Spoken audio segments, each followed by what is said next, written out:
Halo teman-teman kelontong Ruru. Nah, kembali ke topik umum kali ini ya. Kalau dulu sebelumnya saya udah ngebahas tentang GH indoor, kemudian juga cara bikin GH outdoor sederhana di loteng rumah. Nah, sekarang mumpung saya lagi di Cakung nih, tempat microclimate utama kami dari Kelontong Ruru. Nah, saya mau jelasin dua topik utama jadi satu, yaitu habitat nepe di Indonesia, terutama yang lowlander, kemudian juga penjelasan microclimate yang bisa mensustain kehidupan nepe di outdoor, terutama di perkotaan. Nah, pertama kita mau lihat dulu dari media tumbuhnya. Jadi ini yang paling terkenal ya dari Indonesia, ini adalah yang namanya tanah gambut. Nah, tanah gambut ini saya dapat dari Bro Dimas. Tuh, bisa dilihat ya, sebenarnya si tanah gambut ini mirip sama petmos. Dan saya juga pernah ngukur TDS-nya dan segala macamnya, itu juga memang aman. TDS-nya waktu itu kalau nggak salah cuman sekitar 50-an. Dan memang terbukti bagus terutama untuk nepe. Kalau dari pengalaman Bro Dimas sendiri katanya dia juga pakai ini untuk VFT sama sarannya. Jadi kalau teman-teman mau coba bisa langsung kontak Bro Dimas ya. Nah, kemudian ini saya dapat dari teman saya juga, si Bos Gary nih. Nah, ini adalah habitat dari nepe-nepe di Kerangas. Jadi mereka hidup di pasir silika yang mengalami pelapukan seperti ini. Kelihatan ya dari batunya ini. Dia karena warnanya oranye seperti saya udah sering bilang, kandungan organiknya masih lumayan ada. Dan sifatnya asam, cenderung nggak subur walaupun ada kandungan organiknya. Ini nepe-nepe yang di Kerangas nih, hidupnya di kayak gini. Ini tanah aslinya dari habitat. Kayak di laut ya. Silika tapi warnanya kuning. Nah, kemudian juga untuk yang terkenal sebenarnya gambut-gambut seperti ini bisa kita lihat tuh sebenarnya berasal dari pelapukan bahan organik ya, bisa kayu, bisa batang pohon, dedaunan.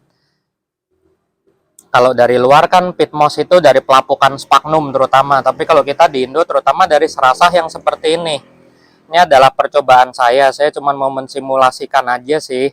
Jadi konon katanya gambut itu terutama yang di daerah-daerah rawa, habitat ampul sama bikal itu berasal dari pelapukan anaerob. Nah, pelapukan anaerob itu pelapukan bahan-bahan organik yang diakibatkan oleh bakteri-bakteri anaerob yang relatif nggak membutuhkan oksigen. Makanya tanah-tanahnya nggak subur. Kenapa? Karena dia terendam air gini, jadi padat, kemudian juga becek banget, jadi udara hampir nggak ada. Makanya yang berkuasa di daerah seperti ini adalah anaerob. Dan ini yang saya coba memang dari pakis-pakis sandam dan bisa dilihat ya dari hasilnya, airnya coklat seperti rawa tuh. Dan kemudian kelihatan nggak ada tanaman apapun yang bisa tumbuh di sini karena sifatnya yang sangat asam dan juga relatif sangat rendah nutrisi. Ini nanti akan saya olah lagi untuk mensimulasikan lahan gambut. Nanti saya mau eksperimen pakai ini. Nah, kalau tadi kita udah bahas tentang media, terutama yang lowland, kita lihat nih sekalian ngecek microclimate. Nah, kalau yang nepe-nepe highland, terutama daerah Sumatera, Sulawesi, udah tentu dari sphagnum moss seperti ini ya, lingkungan habitat hidupnya, medianya. Dan sebenarnya nggak melulu sphagnum moss. Kadang yang sejenis weeping moss itu yang tumbuh di kayu-kayu pakis seperti ini, itu juga ditumbuhi oleh nepe. Jadi biasanya nepe-nepe highland itu karena perakarannya relatif kecil dan memang sudah berevolusi untuk hidup epifit, mereka mau di lingkungan lumut tok kayak gini. Nah, kemudian gimana sih cara kita nyari nepe kalau di habitat? Ini saya ajarin tapi bukan buat kita merusak hutan ya, tapi untuk mengerti ekosistemnya. Kita lihat ke daerah sini.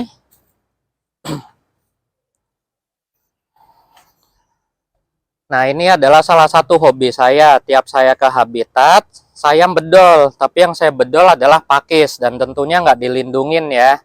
Nah, nepe itu sebenarnya hidupnya cenderung ngikutin pakis atau lumut-lumut sebagai tanaman pionir. Dan kalau teman-teman sering baca di jurnal-jurnal atau di ensiklopedi Tavor, sering dibilang kan nepe itu tumbuh di disturbed areas atau area-area yang terganggu. Seperti contohnya sebuah hutan yang sangat lebat seperti ini, teman-teman bayangin, dan itu nanti habitatnya akan terganggu gitu, sesuai namanya disturb areas, bisa dijadiin pertambangan atau pohonnya habis kesambar petir terus kebakaran kan lahannya jadi kebuka. Nah, ini mumpung saya mau rapiin, saya simulasikan sekalian ya. Jadi gambaran kira-kira si nepe itu bisa terbentuk di habitat gimana. Nah, jadi dulunya sebuah habitat seperti ini, yang tanahnya memang udah nggak subur. Kenapa? Itu karena banyak hal, bisa karena sifat tanahnya asam, kemudian karena tertutup cahaya, karena terhalang oleh tumbuhan-tumbuhan pionir seperti ini.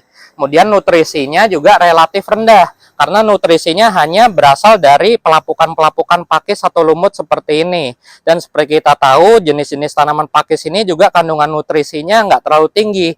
Memang karena sifat mereka itu adalah sebagai tumbuhan pionir.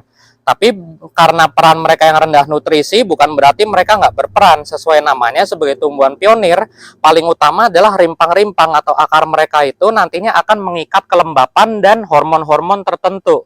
Seperti yang kita tahu, pakis itu tumbuh sebagai simbiosis ya, atau nursing plant kalau di hutan tropis untuk tanaman-tanaman yang akan menyusul lainnya. Nah, bayangkan suatu habitat yang gelap seperti ini nanti terganggu, bisa tersambar petir atau oleh manusia dirusak ya, dijadiin pertambangan atau ditebang. Nah, ini kan gelap, sangat rimbun. Sekalian saya mau rapiin, saya potongin.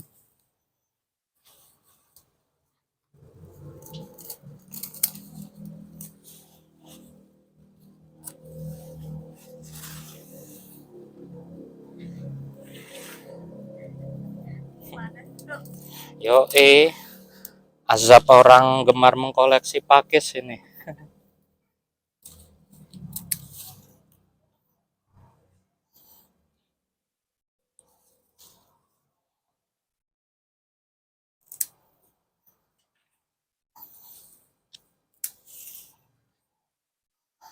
Bisa dilihat ya betapa luar biasanya cara pakis menjadi tumbuhan pionir di habitat. Di tanah yang sangat beracun, tercemar logam-logam berat karena pertambangan atau industri manusia, atau memang karena erosi alam, mereka mampu tetap tumbuh dengan sangat baik. Dan nantinya rimpang-rimpang atau perakaran mereka berfungsi sebagai tempat penyerapan air untuk tumbuhan-tumbuhan yang nantinya dinursing oleh mereka.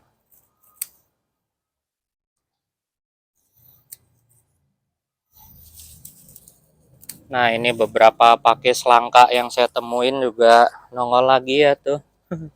Pakis variegata. Kemudian ini adalah sejenis dari tumbuhan bunga bangkai, sejenis Typhonia.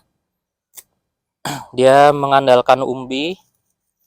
Ini juga pakis yang cukup jarang saya lihat.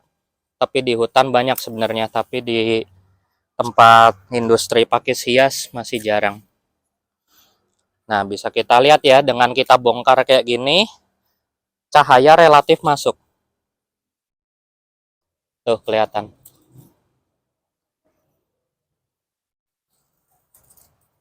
Dan kebetulan ini tanahnya memang saya simulasikan seperti di habitat. Jadi dari serasah-serasah daun, saya tumpuk semua di sini, saya kasih EM4. Tuh, pelapukannya kelihatan ya. Nah, serasah-serasah pakis seperti inilah yang nantinya akan lama-lama membentuk humus atau gambut untuk habitat nepe. Dan kemudian karena ini terganggu, bisa teman-teman lihat ya, mendadak jadi terang di tanah ini. Nah, relatif open space kayak gini. Ini yang namanya disturb area atau disturb forest. Nah, nantinya begitu ini kena cahaya, biji-biji nepe atau tanaman hutan eksotis lainnya yang jatuh ke sini itu akan tumbuh. Dan mereka pelan-pelan akan mengkolonisasi daerah ini dan jadilah sebuah habitat nepe. Kayak gitu kira-kira gambaran simpelnya lah kalau teman-teman pengen lihat gimana sih proses nepe bisa tumbuh di habitat.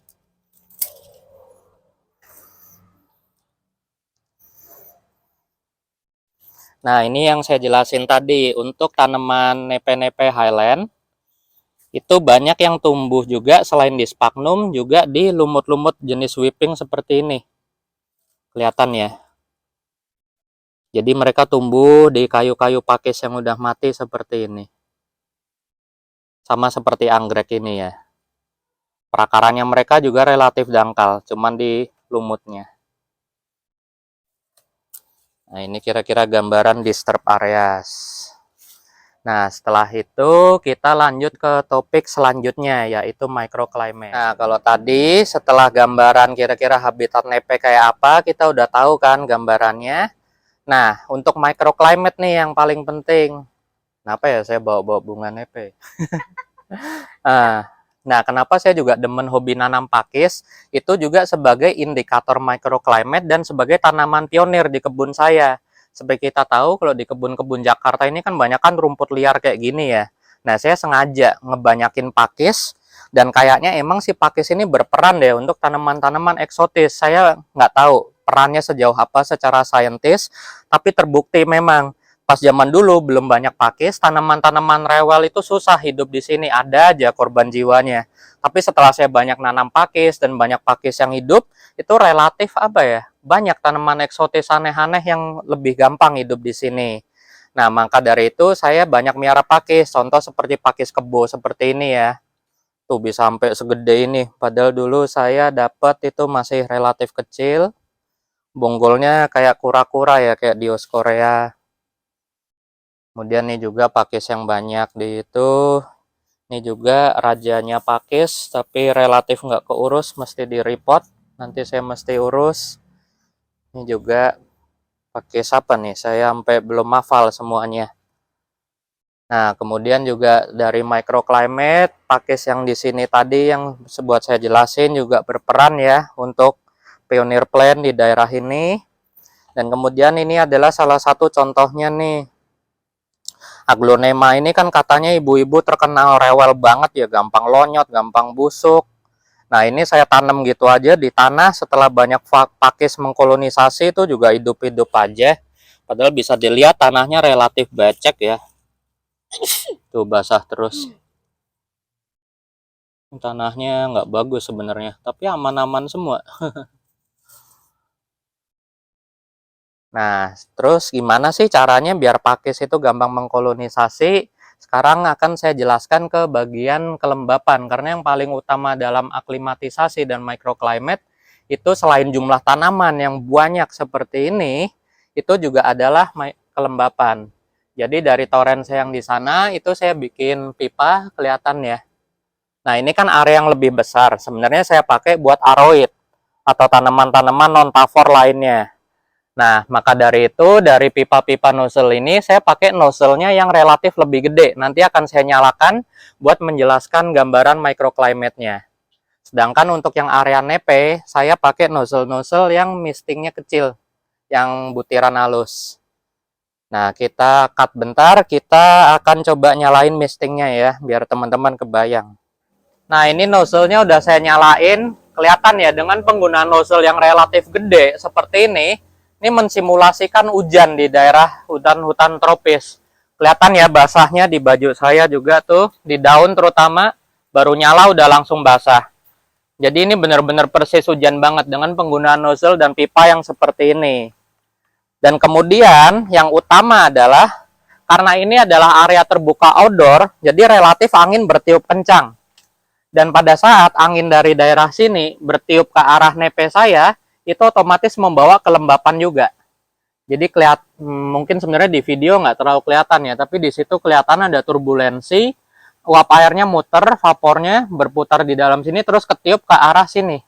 Nah, arah sini kan lebih terbuka, jadi tekanan udara akan bergerak dari yang rendah ke tinggi. Nah, karena sini tekanan udaranya lebih tinggi, jadi pasti dia otomatis bertiup ke arah tavor ini. Nah, ini jadi win-win solution. Di sini udah pasti dapat kelembapan, kemudian kelembapan dari sini dibawa masuk ke area tavor sini. Makanya kelihatan pakis-pakis seperti ini, apalagi pakis gajah kayak gini, ini sebenarnya rada impossible dipiara di lowland perkotaan. Karena mereka membutuhkan sebenarnya suhu dingin dan kelembapan yang tinggi.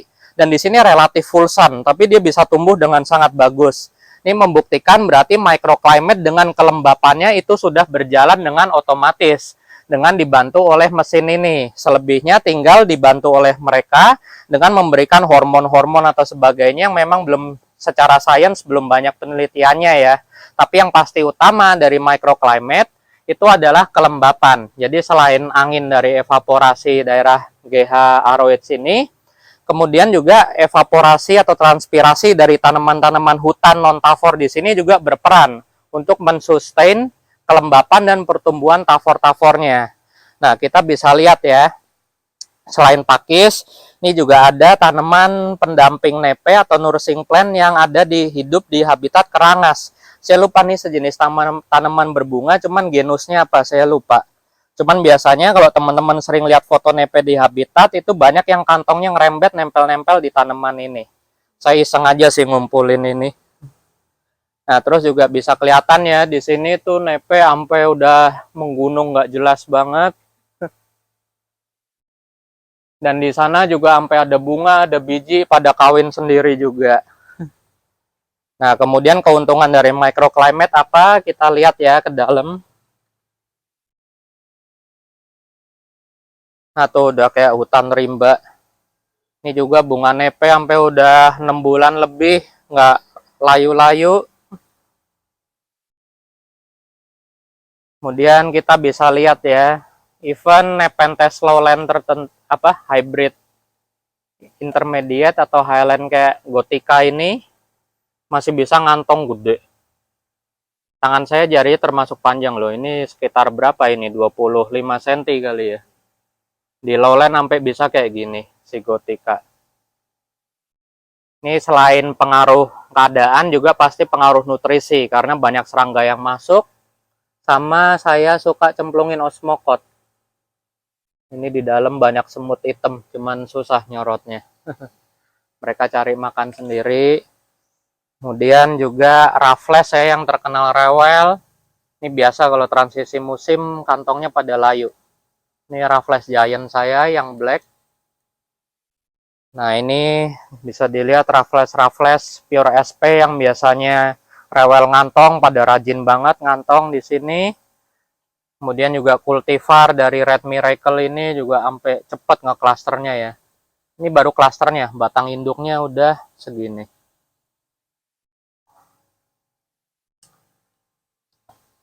Kemudian juga salah satu bukti yang aneh, jadi kan beberapa tanaman itu nggak kuat becek ya, seperti contohnya begonia. Kalau pakai tatakan air itu rawan busuk. Kita bisa lihat nih, tuh. Begonia di tatakan air yang lumayan dalam masih hidup-hidup aja. Ini pasti peran dari kondisi mikroekosistemnya, dari vegetasi sekitar dan kelembapan juga. Kemudian juga Alata truncata di lowland ini termasuk hybrid yang jadi rekomendasi saya untuk dirawat di outdoor lowland ya. Cakep-cakep kantongnya di sini. Gede-gede. Ini sampai udah nggak jelas ngantung-ngantung kayak gini. Nah, ini juga contoh dari microclimate yang udah jalan. Lady Pauline relatif masih mau ngantong ya. Ini ukuran kantong lowland. Kalau di highland dia kantongnya bener-bener bisa 2 kali tangan saya segini. Itu di rawatan 2000 ASL. Nah, ini juga salah satu bukti utama. Ampul sampai bisa aerial rosette kayak gini. Ini adalah Black Miracle. Ini juga adalah bukti dari microclimate-nya udah jalan. Dan kelihatan tanaman-tanaman jungle plant kayak gini ukurannya sampai udah gede-gede. Para begonia, labisia, dan lain-lainnya. Sampai udah jadi gulma, nggak diapa-apain aja tetap hidup terus di sini. Nah, ini juga ada pakis-pakis. Ini sampai saya udah nggak sempat urus nih dulu, padahal rimbun-rimbun banget nih. Nah, sekian gambaran microclimate. Jadi kalau yang di GH kelihatan ya tuh pakai nozzle-nozzle halus kayak gitu. Kemudian juga ini saya pakai tatakan air raksasa. Kemudian satu hal yang menarik juga, kalau teman-teman sering dengar air pump segala macam, itu kan relatif berbahaya buat nepe. Di sini sekarang sebenarnya saya pakai RO juga. Ada di sini. Tapi karena saya udah jarang kesini juga, sebenarnya RO ini udah jarang saya pakai karena saya jarang sempat gitu. Saya seringnya ngisi pakai air pump biar cepet. Nah, di sini relatif sebenarnya asal nggak terekspos air pump langsung ke akar dalam volume yang banyak, itu untuk tavor relatif aman. Terutama untuk Nepenthes ya. Tatakannya pakai air hujan. hujan, mistingnya pakai air Ya, nggak apa-apa. dan kadang kalau kepepet pun saya masih suka isi air pump. Cuman mungkin tertolong oleh tanaman-tanaman air seperti apu-apu ini. Karena mereka akan menurunkan kadar klorin, zat-zat kimia lainnya yang ada di air pump. Tapi ini juga relatif ya, mungkin saya beruntung karena air pump di daerah saya ini relatif masih aman. Mungkin daerah lain bisa aja air pumpnya lebih keras. Nah, kemudian juga bisa kelihatan ya, Albomarginata pure masih mau ngantong. Di situ Nortiana juga tuh kantongnya lumayan, walaupun katanya rewel. Nah, tuh Nortiana. Kemudian juga ini ada yang menarik, keluarga Hirsuta hispida. Di tempat teman saya yang punya GH juga katanya susah ngantong. Di sini sih aman-aman aja tuh. Masih banyak sisa kantongnya. Biasa kalau lagi transisi musim kayak gini biasanya kantongnya pada layu karena cuaca ekstrim. Tapi di tempat teman saya yang pakai GH bagus banget, ada cell decknya, malah males ngantong semua. Oke, sekian gambaran dari kondisi microclimate ya. Jadi sebagai kesimpulan adalah yang penting kita harus punya misting sama aerasi yang bagus. Jadi di sini karena kondisinya relatif kebuka outdoor, jadi sirkulasi anginnya juga bagus banget, dibantu oleh kelembapan yang tinggi, oleh dua sistem nozzle tadi, nozzle halus sama nozzle kasar yang seperti air hujan tadi. Nah, kemudian juga dibantu oleh banyaknya vegetasi tanaman seperti ini, otomatis kelembapannya itu tinggi sekali. Karena semua tanaman ini pada saat siang dan malam hari juga ngeluarin air. Nah, kemudian juga yang menarik dari semakin banyaknya vegetasi tanaman ini, nggak terbatas cuma tavor, ada tanaman hutan, ada pakis dan lainnya, itu mereka sama-sama bekerja sama menurunkan apa ya, suhu. Jadi seperti yang saya udah sering cerita, tetangga sebelah saya dia tanam hidroponik pakai paranet. Pas dia masuk ke sini kok dia malah seneng, wah adem banget ya di sini, beda sama di sebelah padahal sama-sama paranet. Nah, setelah saya telusuri dari literatur ya udah jelas pasti karena tanaman di sini jauh lebih banyak, lebih besar-besar dan beraneka ragam. Nah, para tanaman ini nantinya akan pada siang hari tentunya akan mengurangi panas karena mereka menghisap CO2. Nah, seperti yang udah saya sering jelasin, CO2 itu kan membawa molekul karbon jauh lebih banyak. Makanya dia namanya apa? CO2 dibandingkan dengan O2. Jadi setiap karbon molekul ini kan pasti ngikat panas karena si CO2 ini jumlah ngikat apa jumlah molekulnya lebih banyak, jadi suhu yang dia bawa itu pasti lebih panas. Nah, makanya karena diserap oleh tanaman, otomatis temperaturnya menurun dan yang dilepas adalah oksigen, jadi terasa lebih fresh, lebih segar di lingkungan yang banyak tanaman kayak gini. Kemudian juga udah pasti karena banyak tatakan air kayak gini ya, dibantu paranet sama misting juga. Oke, sekian teman-teman, semoga membantu ya. Jadi saran saya kalau kalian mau mencoba nepe-nepe yang rewel atau baru mau nyoba nepe, saran saya jangan beli satu untuk dicoba. Tapi teman-teman siapin dulu sebuah pojok yang dipenuhi oleh banyak tanaman seperti ini. Nah, kemudian baru kalian langsung beli beberapa, sekitar 3 sampai 5 nepe, kemudian langsung taruh di sebuah spot seperti ini. Contoh ini ya, ini udah disiapin, taruh aja nepenya di sini, di antara tanaman-tanaman lain yang sudah lebih mandiri. Oke, sekian teman-teman, semoga membantu untuk microclimate dan habitat nepe. Thank you.